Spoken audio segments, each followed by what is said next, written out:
Hello everybody, you're listening to The Art Show on 106.6 FM Wickham Sound. I'm your host Dane Cobain. This is the weekly radio show where we chat about the local arts news. We have a different guest on each week. We head over to the Rhyolite Zone for a short story and or some poetry. We play local, unsigned and or independent music. And we head over to the Oak Shed at the end of the show for a weekly album review courtesy of Twangling Jack Ford. As always, you can reach out to me anytime here at the studio by dropping me an email. My address is dane.cobain@wickhamsound.org.uk. That's dane.cobain at wickhamsound.org.uk. I'm particularly keen to hear from poets, performers, musicians, anybody with MP3s to share, anybody with a story to share, anybody active in the art scene. Do get in touch. You can also find us on Facebook. If you search for The Art Show on Wickham Sound, you should be able to find us. And we're repeated on Wickham Sound on Monday nights. We're on the Wickham Sound Listen Again. We're on iTunes, Spotify, and wherever else you get your podcasts.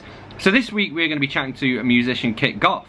But before we do that, we're going to head over to the Rhyolite Zone to catch up with A.B. Frank, a previous guest, for some of his flash fiction. Over to A.B. Frank. What's going on, everybody? Welcome to Flash Fiction Friday with A.B. Frank. Now, before we get into this week's story, this week's piece of flash fiction, I just want to say that Flash Fiction Friday with A.B. Frank should be a podcast at the point now that you're listening or watching this. So, go over to whatever podcast provider you use, if you use one, if you don't get one, and search Flash Fiction Friday with A.B. Frank, and you can start listening on there rather than YouTube if that's what you prefer. So, now that's out of the way with. This week I decided on the genre of folk horror, and I generated a word, an object or a noun, wealth, and an action or a verb, spring. So I've got folk horror as a genre, wealth as the object, spring as the action. And the story I've titled The Spring, creatively, ingeniously. Enjoy. He scrambled through the valley, flanked by steep mossy slopes and ancient trees. Water flows over sharp rocks through the centre of the valley from deep within the woods. The stream rushes over small drops and foams on the rocks below. Undeterred, he passes on in his pursuit of the spring that feeds the stream. How he would negotiate a drink from the spring upon his arrival, he knew not. Eventually, he spotted the trickle that was the water source. The land gently introduced it into the world. He grinned and dabbed sweat from his face into the crook of his elbow. The spring that provides eternal wealth to anyone who drinks from it was within reach.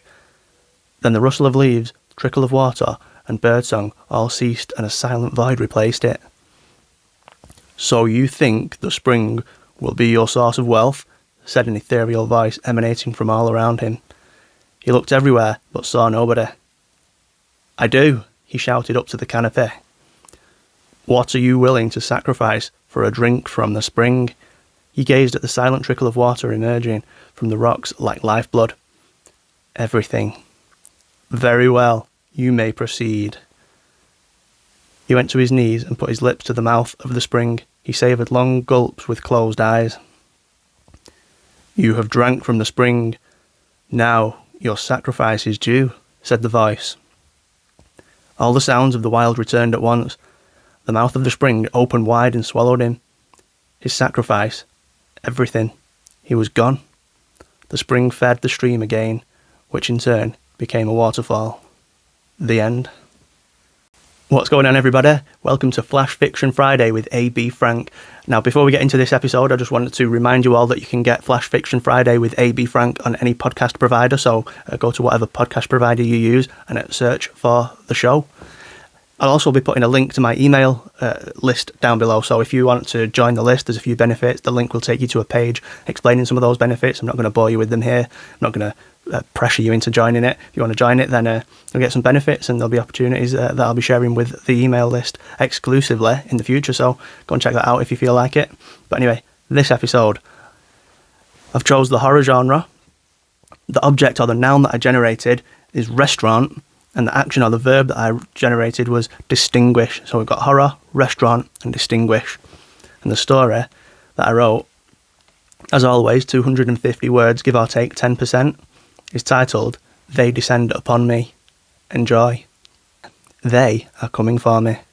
No longer can I distinguish between those who I can trust and those I cannot. I turn into the restaurant and am greeted by the clank of cutlery and the aroma of food. I glance back out into the street to see if they have caught up. Then the waiter seats me at a table. In the restaurant, I hope to be out of their reach, though There people are everywhere. I scan the room. A couple sips wine, a cellist plays in the corner, and a waiter takes an order. "Would you like to order a drink while you read the menu, sir?" said the waiter who had seated me. "Whiskey," I say, and fix my attention on the entrance. Conversations carry on while I remain anonymous. Then I wonder if they might enter through the back, and my gaze darts between the entrance and the kitchen door. A woman laughs behind me. A man lights a cigar. "Here you are, sir." The waiter hands me my whiskey and I drain it. It takes not but a moment for the paralysing agent to take effect. The cellist stops. Talking stops. The sound of cutlery is silent. Before I am unable to move entirely, I look at the waiter, accusing. He's already looking at me. Everyone else turns to look at me. At once their faces warp into that unbearable grin that they wear. With their arms outstretched, they descend upon me. The end. He wrote the short message for the third and final time. The 3 identical letters, indecipherable to the untrained eye, were to be distributed in 3 non-identical ways. As long as he was not seen, and the messages not intercepted, it would happen soon. The plan was about to be set in motion. He folded the first of the papers, sealed it in an envelope, and set to walking along the quiet of the canal. Fewer people, fewer enemies, he figured. On the outside, a bench seemed a good place to sit and rest. To him, it was an opportunity to glance both ways for signs he was followed. With a rapid movement, he stuck the envelope to the underside of the bench and was moving again before he had company. Just ahead was a zigzag in the canal and a gateway leading off the canal back into the city centre.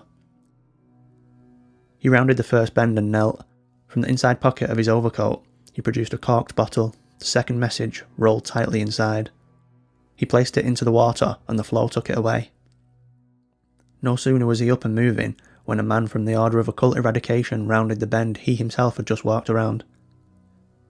A second member of the OOE was at the other end of the zigzag. He lurched through the gate, the 2 pursuers on his heels. "Come here," one growled.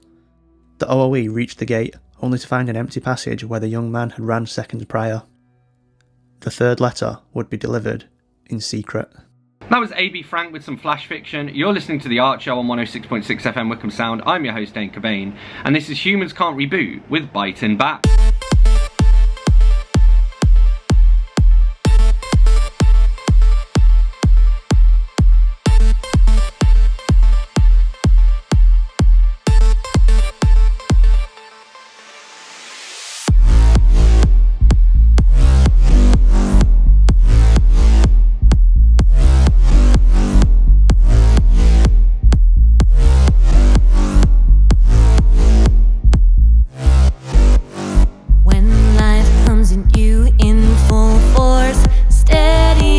And try to stay on course.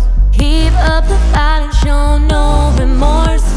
Don't lose hope, hope is your power and your source. Just because I'm strong enough to handle some pain doesn't mean I deserve it in any way. I'll keep fighting and give it all that it takes to never to allow defeat to show on my face. Fight back, I stand fight back. Always stay on the attack. So fight back, I stand fight back. Always stay on the attack. So fight back.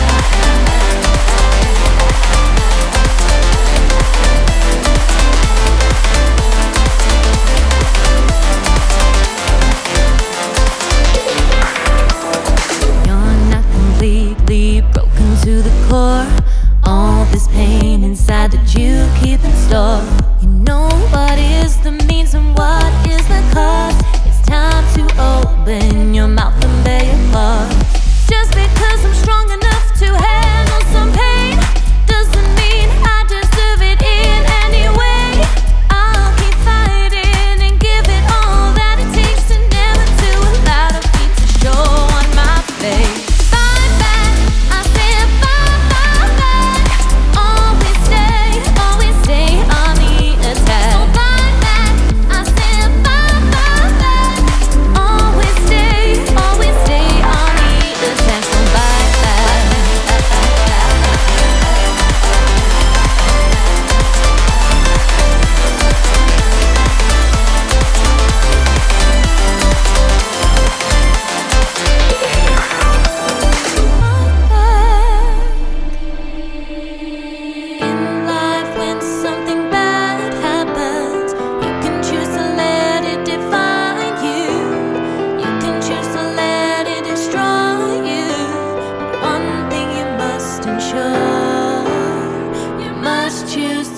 track down the cure.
For to rapture steal the essence of your fall. Happy ever after in your dreams of this, I'm sure. Don't think you're naked now, oh naked anymore. Don't think he'll make it now. Oh, this I'm never sure.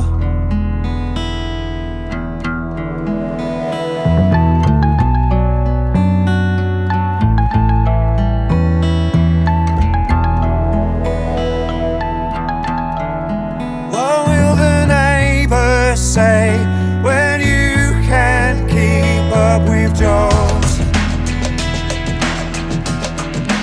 What will your thoughts now say? You're judged on what you own. Don't feel naked now, oh naked anymore. Don't think I'll make it now, oh this I'm never sure.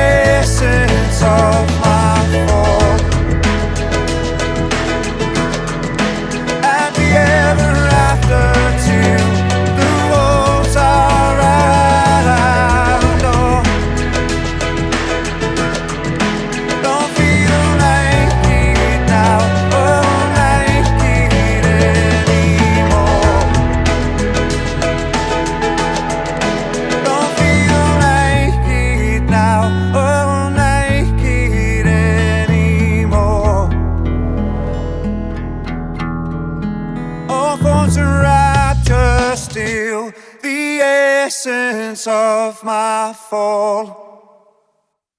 That was Let's Not Be Naked by Kit Goff, and before that we had Humans Can't Reboot with Biting Back. You're listening to The Art Show on 106.6 FM Wickham Sound. I'm your host, Dane Cobain, and it's time for us to have a little chat now with the man himself, Kit Goff. Okay, so if you're ready to get started, you may or may not have an answer to this one, but it's a tradition.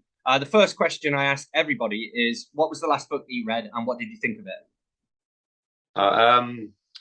I read two that side by side, but they were very good books. One was called Danny Boy by Joanne Goodwin, and it was sort of about this sort of homeless drug addled life that this guy was leading, and it's kind of, I'm going to have to reread it because I wasn't really 100% sure what it was all meant to mean in the end.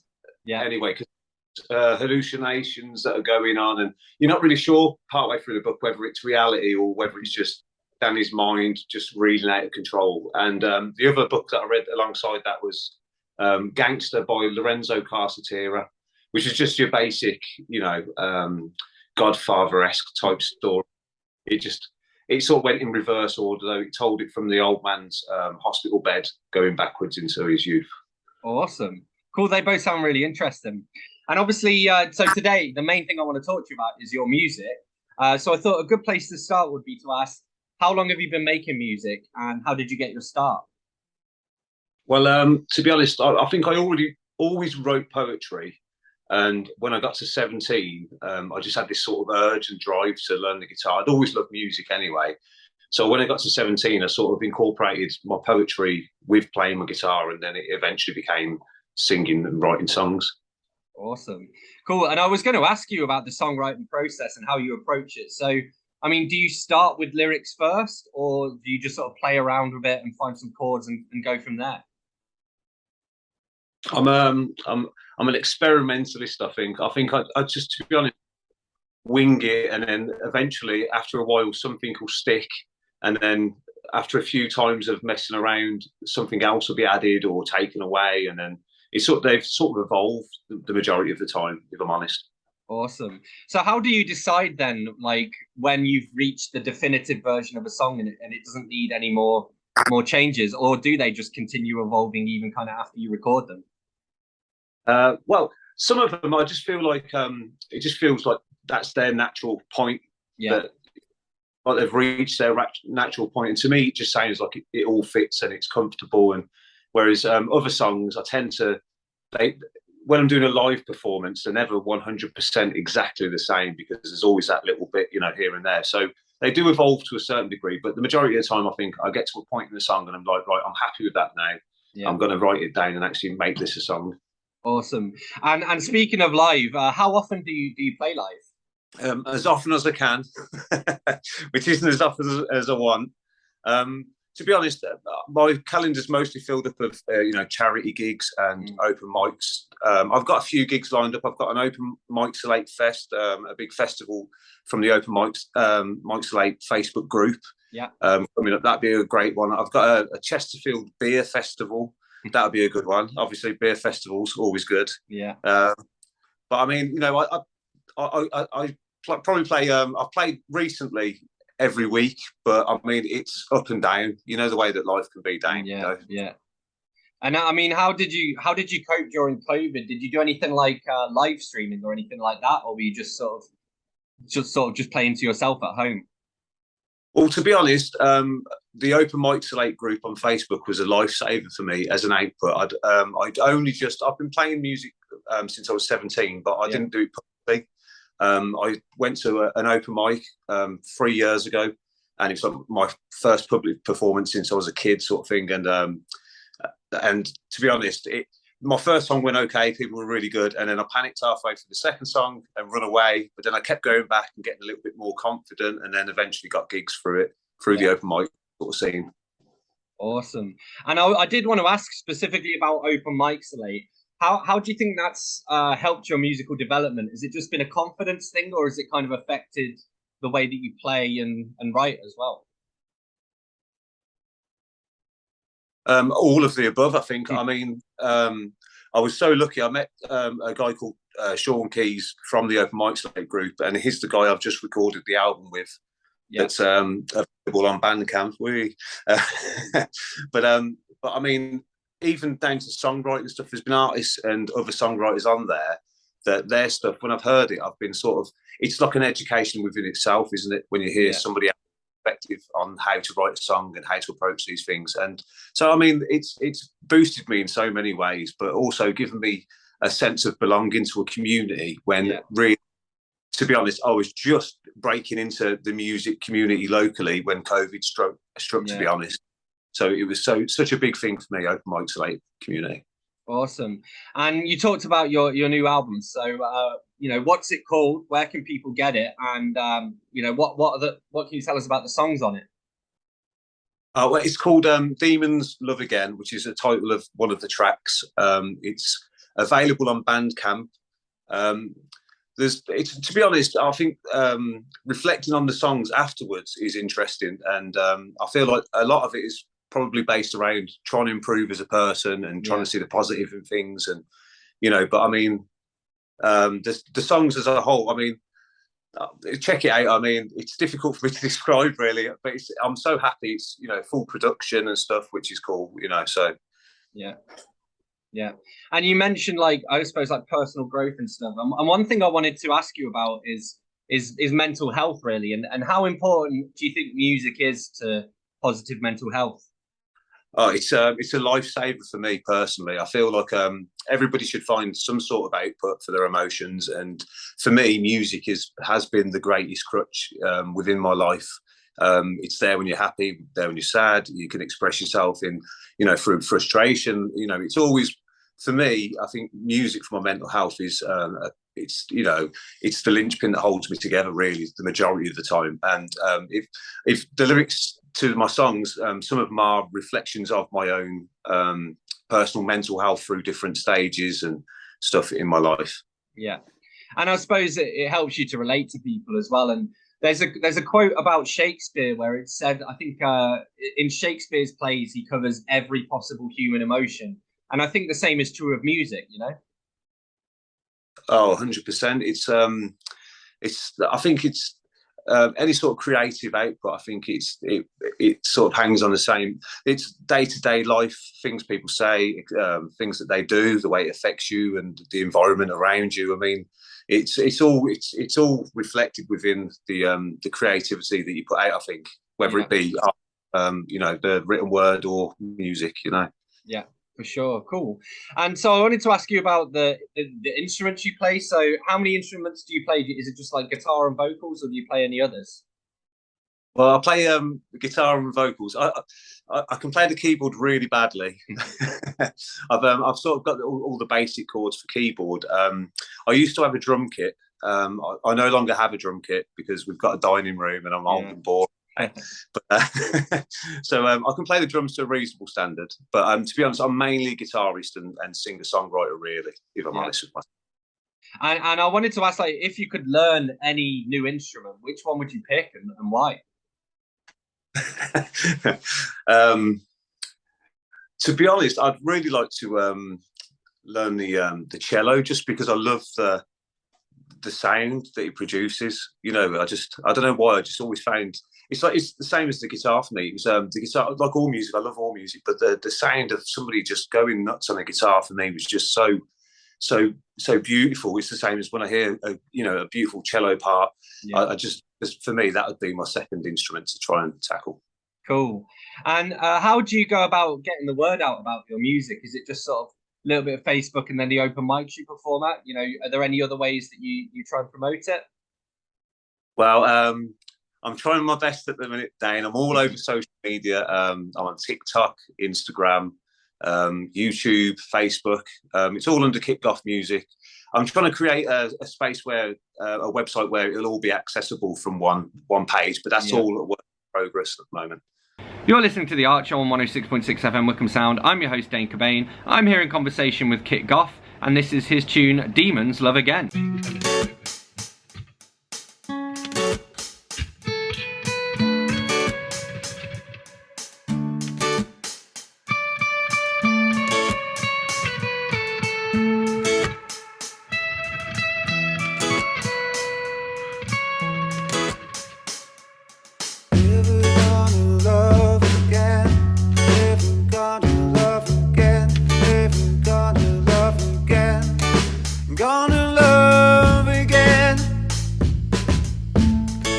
Gonna love again. So all my four-time demons tell me, how come I can see them with my eyes all the time? So how come I believe them when I know that they deceive me and my mind all my life? Never gonna love again, never gonna love again, never gonna love again, gonna love again.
Sometimes I know it got on top of us. I'm alright as long as I got your love. Somehow I know it got on top of us. I'm alright as long as I got your love.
That was Demons Love Again by Kit Goff. You're listening to The Art Show on 106.6 FM Wickham Sound. I'm your host, Dane Cobain.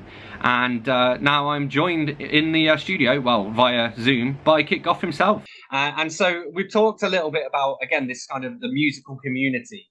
And I know, especially with Open Mics Late, you're, kind of a key member of the community. And I wondered who are some of the other kind of unsigned and independent musicians you've come across whose stuff you particularly enjoy? Oh, so many. Obviously, I love the Ilk. The Ilk are a rock band. There's so many. It's so difficult because tonight I'll be able to sleep because of the people that I've forgotten. So I will try. But I mean, there's some quality musicians, singer songwriters. Bert Honor, Jazz Dillon, Sean Keys, Nick Coleman. The Ilk. There's so many, Dane. Honestly, it's like an absolute massive resource of talent. I honestly couldn't name all of them, and I'm going to kill myself because I'll be like, oh my god, I forgot to say so and so. To be honest, there's like a spectrum from one end to the other of not just genres or musical taste, but like of talent levels as well. To be honest, and it's a beautiful thing. It's the community's so good because it's about kindness and music. It's nothing, there's nothing else there really. We're just about trying to have a little community within a community on Facebook. I mean, sorry, I'm waffling. No, but I think you kind of hit the nail on the head there. And there's no competition as well. Everybody just sort of supports each other. Everybody wants everybody else to do well, kind of thing. Yeah, definitely, 100%. And to be honest, I mean, the support you get, the text messages and the encouragement you get, not just on the actual Facebook page itself, but we build friendships, and it's so strange that everybody I've met in real life, after knowing them on the Open Mics Late community, it's so strange that I just feel at ease with them instantly anyway. That makes some sort of sense. Yeah, it's like meeting old friends. Yeah, 100%. I was at a gig the other day, and I met two lads off there, Simon Gregory and Frank Gregory, and we were chattering away like we'd known each other for 3 years. It was good. Yeah, awesome, cool. And so, as you mentioned, you played a few different gigs. So, do you have any favourite gigs that you've played sort of throughout the years, throughout your career? Yeah. I mean, it's a short span so far, but my favourite was probably I did a gig at studios called Tad Studios in Oxfordshire in Chester, and it was playing alongside Never Public Rivals, which were like a really cool sort of indie sort of punk band, and it's probably the coolest I've felt for a long time. just being the support act, I was like, I must be cool, But that was a great gig, great atmosphere. That's probably one of my fondest memories, to be honest. Cool. I was actually going to ask you as well, like, which of your musical achievements you're most proud of? So I suppose that's probably one, and probably getting the album out as well, right?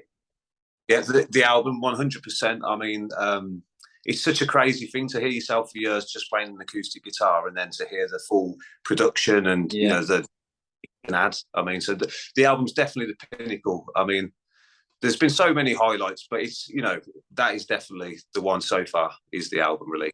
Awesome, cool. And you know, you were just mentioning the act that you supported at that one gig, and I wondered if you could support any band or musician in the world, who you would pick and why. Oh, well, I'd probably pick somebody I don't think is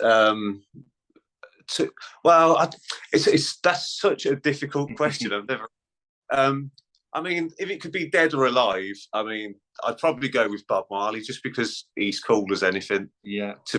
But I mean, alive now, Kings of Leon, probably. I really like that band. I think they're got such a cool sound going on. Or, yeah, it's such a difficult question, Dane. That's probably going to be my knee-jerk response. Probably maybe Kings of Leon. Cool, awesome. So I only got a couple more questions left. One of them I think I know the answer to, but I wondered, do you think you're more attracted by music or lyrics? What is it that kind of really stands out to you when you first listen to a song? To be honest, it's probably instantaneously, it's probably the music. Because you don't know the lyrics in depth until you actually sit and listen to a song. Whereas when you're hearing something in passing, it's that instinct, isn't it, that lets you know whether you like it or not. There'll be something that just clicks, and you're like, oh yeah, I think I like the sound of this. Yeah. So for me, music instinctively, and then after that, you know, I'd look further into the lyrics. Yeah, that's cool. So it's like the music is what catches your attention, and then you the music kind of leads you in, and then pushes you to kind of not necessarily analyze the lyrics, but at least listen to them and, you know, get a feel for them.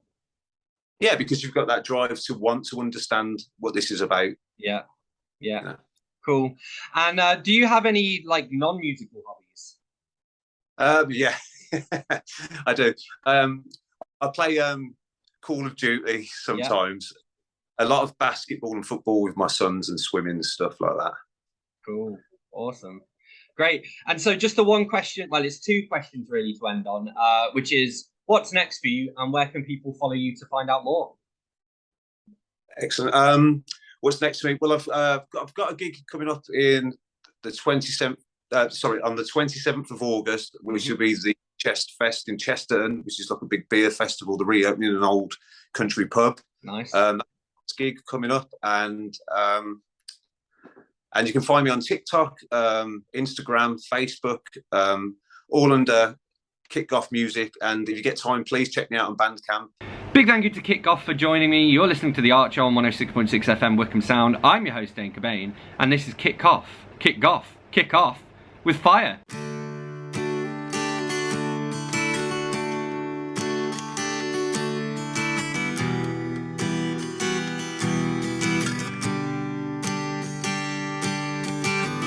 Tell me now what I'm supposed to know. At now the age that I'm at, though all of my senses, they were fading. All of the things that I survey, watch now them all just fade away, as now the world is always changing, and I'm done.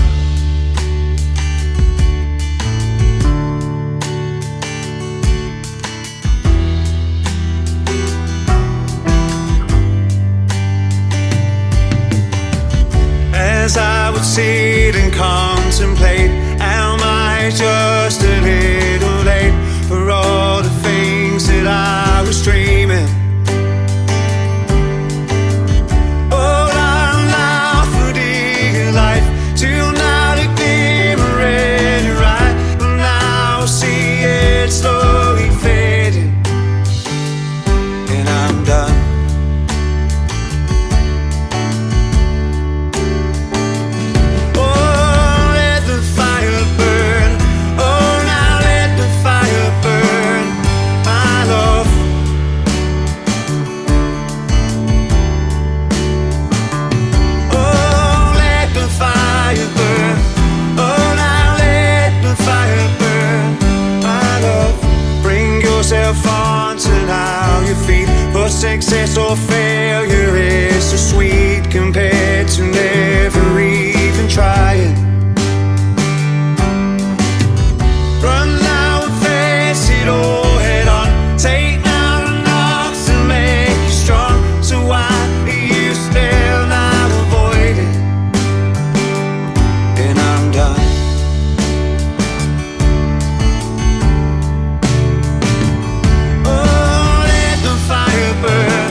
That was Orbit by John C. Buttigieg, and before that we had Kit Goff with Fire. You're listening to The Art Show on 106.6 FM Wickham Sound. I'm your host, Dane Cobain, and it's time for us to head over to the Oak Shed for this week's album review, courtesy of Twangling Jack Ford.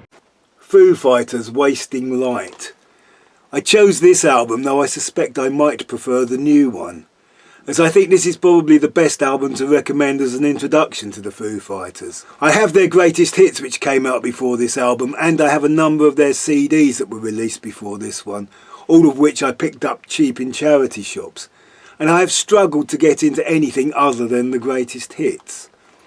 I also watched the documentary where they wrote and recorded an album of songs in different towns, and while I enjoyed it as a TV show and admired Dave Grohl's character, the songs really did nothing for me.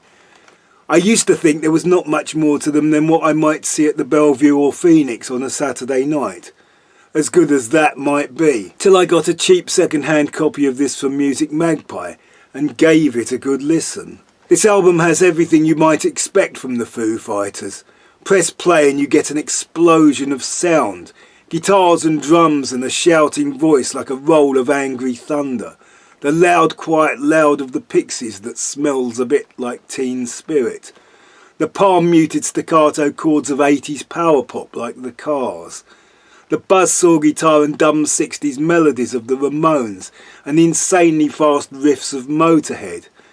Clash-like guitar orchestrations leading to massive arms and phone torches in the air sing-along choruses. Big tunes with a hint of Bryan Adams. This album sounds much more like stadium rock, and for me the songs are better than I have heard on any other Foo Fighters albums. It may even have better songs than the greatest hits. The song Walk is for me the Foo Fighters' peak, and worth the price of this CD alone. Foo Fighters, Wasting Light. Hits and Pieces. The best of Soft Cell and Mark Almond. I posted on Facebook for suggestions for albums to recommend, and my friend Colin Upfield, a local performer often played on this show, suggested Soft Cell. I remembered a few years back hearing an interview with Mark Almond when he was promoting this compilation and making a note to get a copy, and this was my excuse. I have always been a sucker for Northern Soul, and that may be one reason why at the time I preferred Soft Cell to the instrumentally similar Pet Shop Boys with their electro disco. Generally I found synthpop to be mechanical and cold. Something acts like Depeche Mode and the original Intellectual Human League seemed to thrive on. I believed the opportunistic narcissistic posing of the new romantic Blitzkid elite to be an act for the paps, a trigger for the male readers, whereas Mark Almond seemed more real in costume and makeup, strutting about like a mischievous puck-like sprite, or crooning on a stool like Bing Crosby in drag. Soft Cell's Tainted Love was warm and sexy, much more sexy than Phil Oakey and his Human League backing singers. With Soft Cell, Mark Almond seemed to be giving it as much drama as he could with limited resources. Each song was a northern soap opera, where Mark gossiped about life's problems coming to a head under cheap, harsh neon lights like the MC of the non-stop erotic cabaret. Coronation Street meets the Kit Kat Club. Edith Piaf meets Bette Lynch. He takes everything to the limits of his talent, creating big, memorable melodies that soar to the uppermost limits of his range. The solo material can be a bit Tony Christie, or the classic 60s pop of Dusty, Scylla and Lulu, but also has a touch of classic Scott Walker, especially the cover of Jackie, a Jacques Brel song that Scott Walker covered, but which Mark adds some synths but keeps it grandiose. I'm not sure he added anything to I Feel Love, but the days of Pearly Spencer and Something's Gotten Hold of My Heart are well worth a listen. I was delighted to be reminded of the Soft Cell version of another old Northern Soul song, What, as in, What Can I Do to Make You Love Me? I'm not sure anything, not even a sprung floor, would make me dance, but if I could dance to just one song, that would be it. Hits and Pieces, the best of Mark Almond and Soft Cell. Big thank you to Twangling Jack Ford for this week's album review. Thank you to Kit Goff for joining me. Thank you to A.B. Frank for his Flash Fiction. Thank you to all of the musicians whose music I've shared. As always, you can reach out to me here at the studio by dropping me an email on dane.cobain@wickhamsound.org.uk. That's dane.cobain@wickhamsound.org.uk. I'm particularly keen to hear from poets, performers, musicians, anybody with MP3s, anybody involved in the creative scene. Don't hesitate to get in touch. You can also find us on Facebook. If you search for The Art Show on Wickham Sound, you should be able to find us. And we're repeated on Wickham Sound on Monday nights. We're on the Wickham Sound Listen Again. We're on iTunes, Spotify, and wherever else you get your podcasts. So that's it for me for this week. I'm going to leave you with one last tune, and this is the incredible Maz Manzini with Witless. I'll see you next week.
don't know what you're missing till you realize it's lost.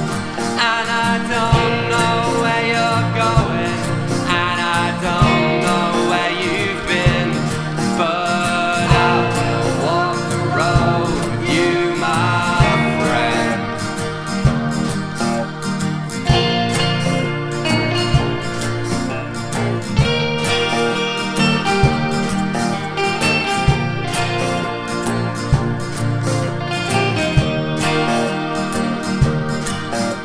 I met her at the crossroads, but I took a funny turn.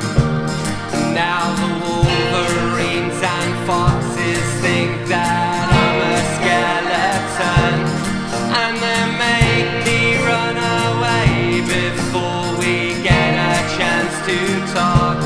But my friend, this is the road we have to walk.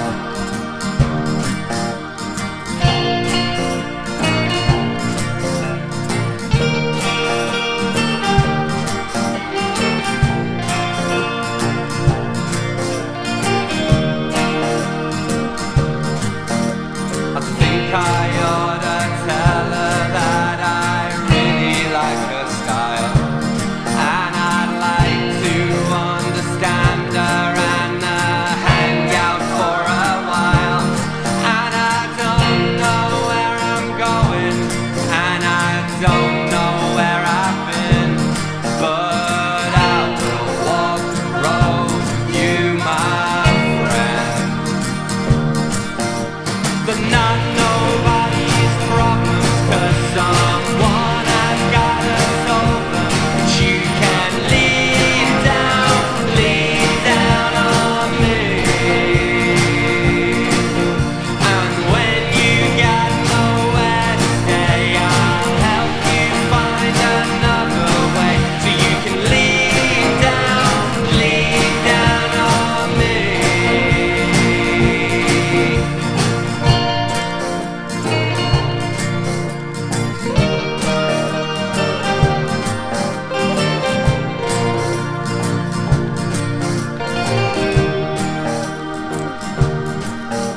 We started at the bottom and we met up at the top. And you don't know what you're missing till you realize it's lost.